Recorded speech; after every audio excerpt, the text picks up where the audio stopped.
Welcome to the Bookers Alliance podcast, where we hold the pencil and the pencil is power. Coming at you right now is your host, Marky Mark, along with the man, the myth, the legend, Frank Donaldson. Join us as we discuss the ever-changing landscape of professional wrestling. So hang on tight, you jabronis, and enjoy the ride. All right, welcome in, everybody. Welcome to the Bookers Alliance podcast, where this week we're going to talk about how in the world did your hosts, Marky Mark and Frank Donaldson, how did we become wrestling fans? We're going to give you our stories, starting from when we were in the cradles all the way to present day, and we're going to give you a little bit of backstory about ourselves. So let's get this thing kicked off. Frank, let's hear about your story. All right. Well, how did I get into wrestling? Professional wrestling, my goodness. Well, as a small young lad of ripe old age of, 5.5, 6 years old, I can remember Sunday morning wrestling, stumbling across the Hulk Hogan Iron Sheik match from January 23rd of 1984. It was a quick match. It wasn't very long. It wasn't very technically sound, but again, as a 5-year-old, I didn't know that.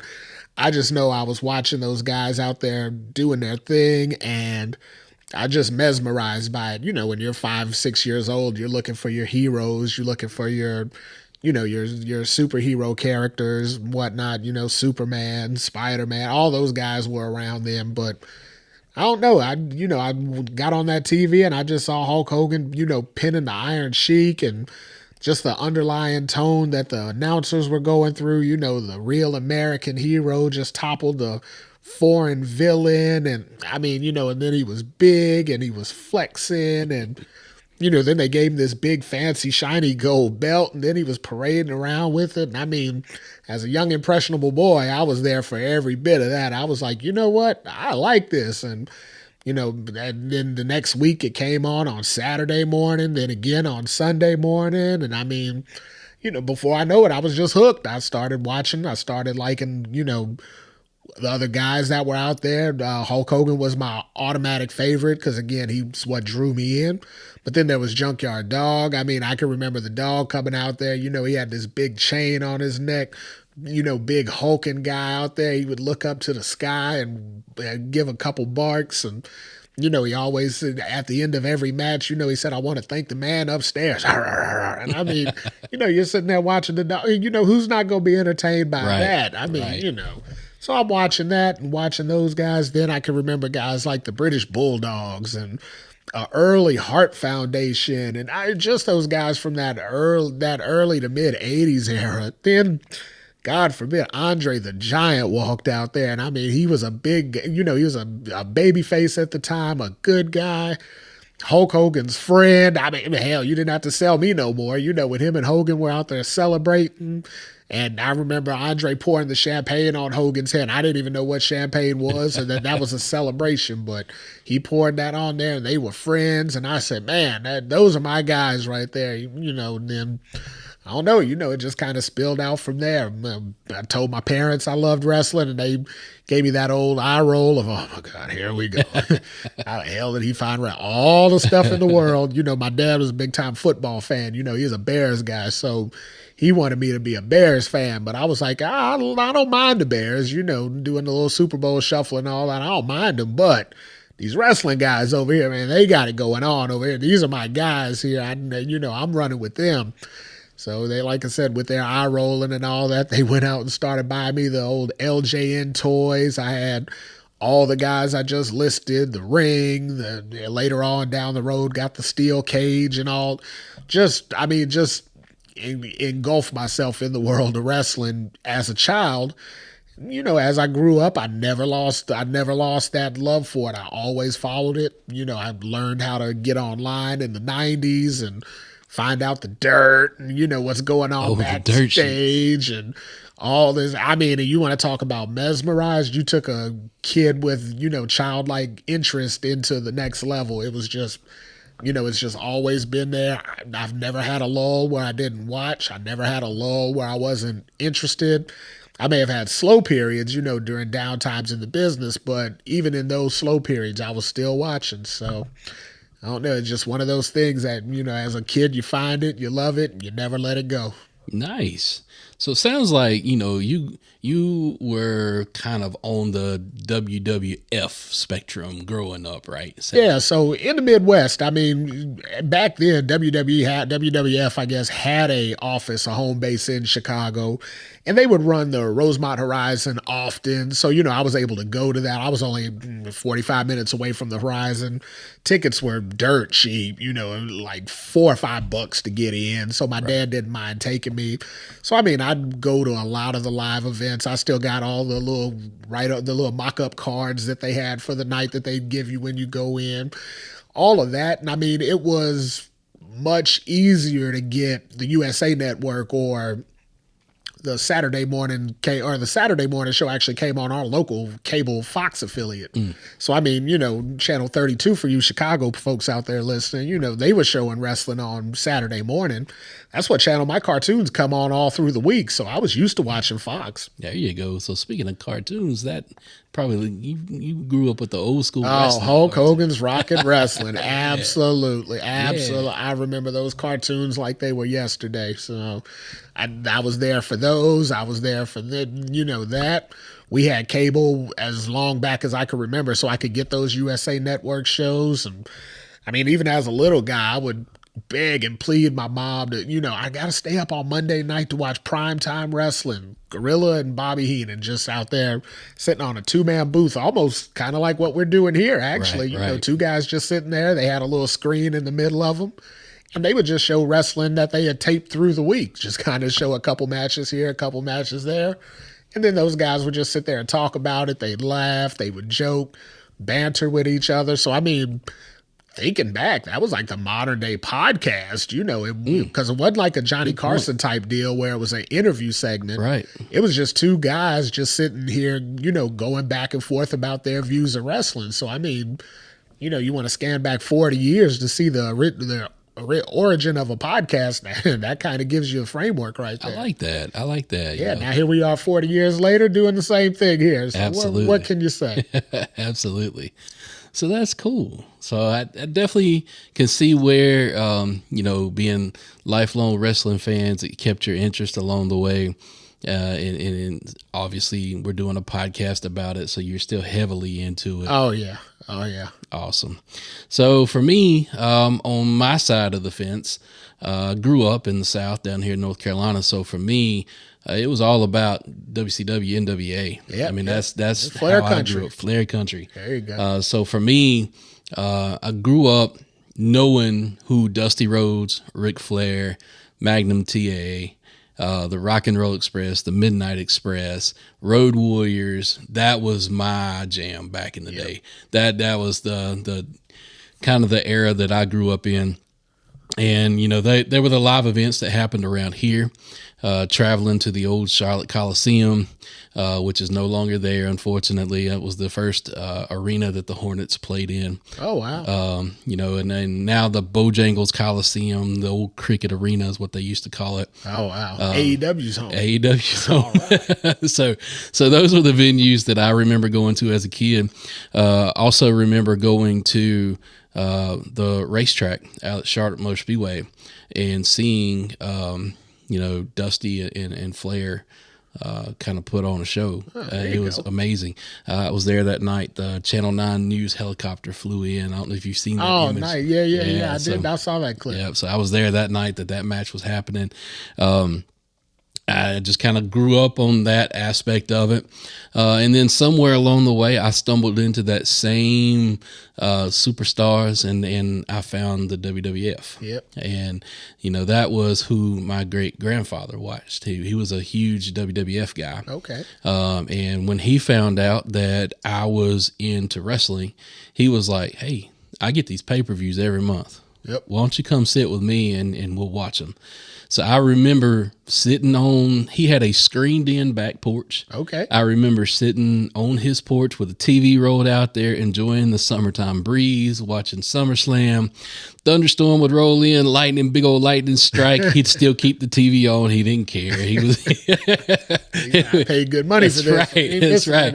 So back in the day, there was no rewind. You couldn't watch it later. You got that right. It wasn't on demand. So you definitely could watch it later, because I also used to get those pay-per-views in there, but I've got videotapes stacked up to the wall. That's true. The old VHS. As I got older, I learned how to copy tapes, and I would get those big 10-hour tapes and put like 2 or 3 pay-per-views on them. But yeah, we learned how to rewind after a while, because my dad said the same. If I'm paying for this, you ain't gonna just watch it once. We're gonna own this. So they wouldn't have turned it off. You watched it. Didn't care. But I remember just vaguely, just the smell of that porch. It brings me back to those days watching wrestling with him. I cherish those memories. And then as I got older, watching as the WWF turned into the WWE, as we get older, how those eras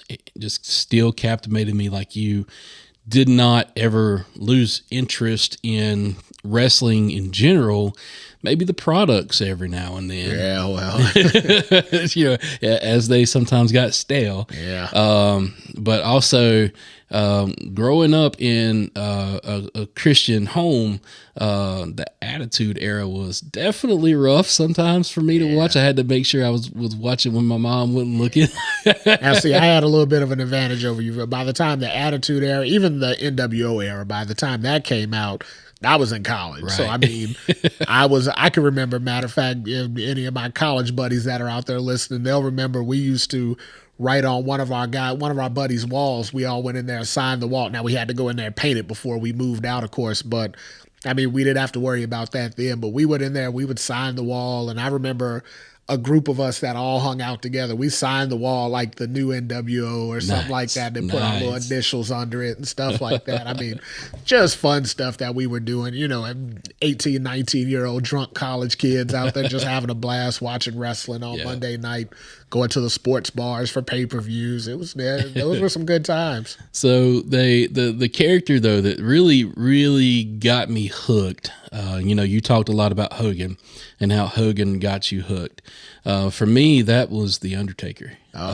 Just when he came on the scene, I remember sitting there watching Survivor Series, and when he walks out and I'm going, who's that?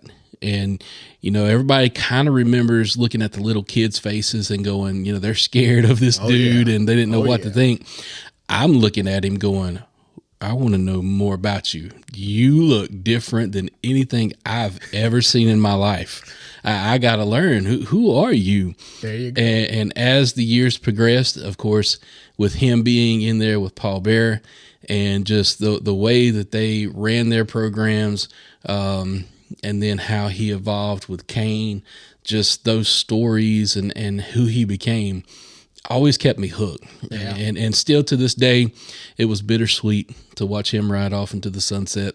That last few years, it was hard to watch and not look at him kind of with a tear in my eye. Oh yeah, it was rough, man. Believe you me, we're watching Hogan on his last stand out of those TNA days, and believe me, I completely understand what you're talking about. But I as something that's just always captivated me, I don't know if it was ever one part of it. I don't know if it was ever just the physicality of it, the showmanship of it, or the stories, or all of it rolled up into one. That's kind of what's always captivated me about the world of professional wrestling. What about you? Yeah, I can definitely agree. I mean, it definitely all of the above. It has to be all of that. Like I said, the initial was the look, just the look. Those guys were so big. They were so muscular. They were so strong. I mean, they were the superheroes that you watched in the cartoons. I mean, these were the real life versions of some of these guys. They were what what you looked at as like, oh my God, Superman. Or I used to watch the Thundercats for those old heads out there. Hey, Thundercats. But then you see a guy like Hulk Hogan, like, man, that guy's bigger than all the Thundercats, and this guy's in my neighborhood. I'm watching him live, 14 rows ahead of me. It's just amazing. But it's funny you brought up The Undertaker, though, because I remember when he debuted in WWE2 in that Survivor Series. But by that point, I'd actually found WCW. Yeah, I didn't know WCW very long. Like I said, I'd been watching WWF since the early 80s. But the magazines, I'd go to the grocery store with my parents. They would go to the grocery store and I had to go with them. Well, a lot of times my babysitter in the grocery store was that magazine rack because it would sit right next to the toy aisle. So, my parents would drop me off in the toy aisle like this. Hey, kid, those of you out there that are a little young, this was when kids were able to stand alone in a grocery store and you didn't have to worry about them being taken or anything like that. You were fine back then in the 80s, but I'd sit there, I'd go over there, look at the toys and all that. Well, as a kid, you have a lot of toys. So, you're not seeing something new every week. So I'd wander over to the magazine section and find those wrestling magazines. And the cover of every wrestling magazine always said, Dream Match, Hulk Hogan versus Ric Flair. Dream Match, the British Bulldogs versus the Road Warriors. Demolition, Road War. I'm like, who are these guys? What, these guys look just like my guys, but I don't know these guys. So had to do your research. So I came across NWA Saturday Night. That was the only show I could come across for them. They didn't have anything else that I could get with TBS, but 6:05 on Saturday night. Well, they said 6:05. It was 5:05 for me. But yeah, 05 part. Right, 60. Yeah, because everything was 05 back in the day. Again, young folks, y'all don't know anything about that. this. But everything TBS came on at 05. But yeah, 6:05 on Saturday night. It's just like watching wrestling in the morning. I'm trying to catch that, because I'm like, who's this Sting guy? What's this Lex Luger dude doing over here? And I had seen other guys jump before. I saw the Brainbusters jump. I saw a lot of guys move back and forth between them, but it wasn't like it got to be. But when Undertaker came out, I recognized him as me, Mark Callis. I said, wait a minute. Yep. I just saw that dude in the Skyscrapers match with, fighting, I think he was fighting the Steiner brothers and Dan Spivey was his partner. I'm like, man, I know that guy. I know that face. What's he doing over here? Right. That was one of those like, hold on, I got to stop and take a breath here. And then when he came out, he was so dominant, like the fashion, it was so different than the character he had played before. I'm still a little guy. I didn't understand. I'm like, man, is this like how'd he change like this? My goodness. So things like that captivate you. They just drag you in where you have to keep watching so you can learn and understand. Yeah. So you had the magazines. I never caught on to the magazines. I still got some of those magazines. So for me, they were as separate could be. Once I learned about them, though, I started diving into everything about them. Yep. The one thing, though, quick story I want to tell real quick, how I discovered ECW. So for me, I've always been a night owl, always up late at night. I was scrolling through TV one night. It was around 2 a.m. Come across ECW at 2 a.m. and I saw the thumbtacks. I saw the flaming bats, the flaming tables. I saw the scaffolding. I saw the glass. I was looking at that going, what is this? This isn't the wrestling that I know, because back then WWF, WCW, NWA, you didn't have that stuff. Yeah, you got that right. So ECW, I looked at that and I was going, I need to know more about this. And so that's when I started diving into that group, and I found a new appreciation for the hardcore part of wrestling, but also the deeper storytelling that they were doing over there. And then by that age, my late teens, I put it all together and I realized, okay, well, this is just a big old group of guys that float from organization to organization for a paycheck, and that's how they make their living. Yeah. I put it all together, but that's when I also discovered the world of New Japan Wrestling. Yep. So just for me, it was about discovery. It was about enjoying the kind of the Lex aspect, the total package of it all. Okay. It's funny you say that about how you noticed ECW, because I never, so being groomed, I guess you want to say, in the WWE model of wrestling, when I came across ECW, I mean, I was old at that point. I'm, as far as a wrestling fan, I was 17, 18. I was out of their core demographic by that point. I was moving into the new demo. But I remember back when I found AWA, way back in the, in my early days of wrestling, I would turn on ESPN, because ESPN at 3:00 is when AWA would come on. Right. And I remember seeing like the Kerry Von Erichs and the Jerry Lawlers and Nick Bockwinkel and, the Ganyas and those guys that were in the AWA. And I'm like, my God, there's more wrestling. There's just more there. It's almost like it is now, where every time you turn on the TV, you can find wrestling if you really want to get it. And I mean, by AWA didn't have those core guys like WWF had, or like NWA had, with Flair and Sting and Luger and them. AWA kind of brought in like Jerry Lawler. I saw him first on an AWA match, but he was a Memphis guy.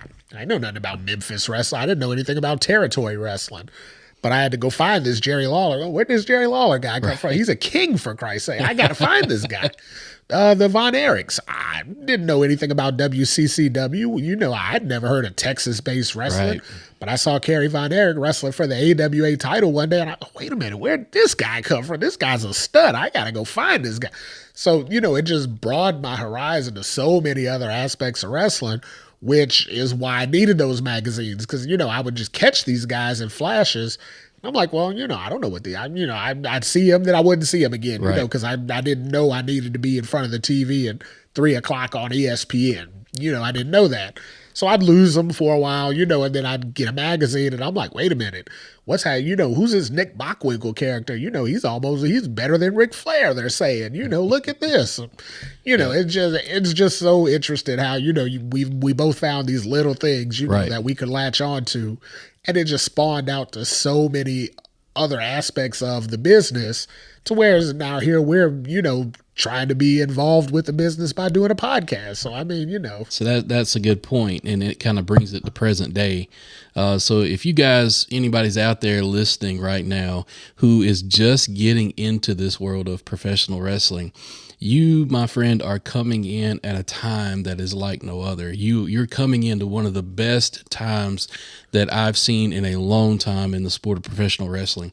You have a smorgasbord of things to watch, whether it be WWE, whether it be AEW, whether it be New Japan, whether it be Noah, whether it be AAA, whether it be Impact. I mean, it is crazy how much is out there for you to just watch and take in and lose yourself basically into this world. Oh, yeah. And then those of us who have been those longtime fans, those of you who are like, oh, man, I was watching in the 70s. I'm way farther than where you guys are at. I mean, you guys know better than anything. We're rolling into those twilight years of it right now, where you're in a comfortable, happy place, because you're now getting more than one view. You're getting more than one option with AEW becoming a prominent TV brand. You're out there, we're getting into a happy place in wrestling right now. It's not as hot as it was in the Attitude Era, but right. It's definitely a good twilight place for We may not ever get enjoy. Back to that level. Nah, we'll never see that. That kind of energy just won't be there. All right. Well, thank you everybody for listening today. We hope you enjoyed this stroll down memory lane, and we hope we kind of sparked maybe some interest into some new folks that'll watch the sport. But if you enjoyed this memory lane, please feel free to drop us a line on all of our social media, whether it be Facebook, Instagram, Twitter, YouTube. Just drop us a line. Tell us how you became a wrestling fan. Tell us how you got into watching the sport. That sounds like a plan to me. We want to hear from you guys. We want to know what's going on. But I get messages all the time about, hey, I heard your show. Hey, I did this. Go ahead and comment in there. Tell us what you think. Give us your opinions. You might get yourself on the show one day. Absolutely. All right. We thank you for listening today. And with that, we bid you adieu. Peace. Today's podcast was produced by SBP. You can find our podcast on all major podcast platforms. Also connect with us on our social media accounts. Search for the Bookers Alliance on Facebook, Twitter, and Instagram.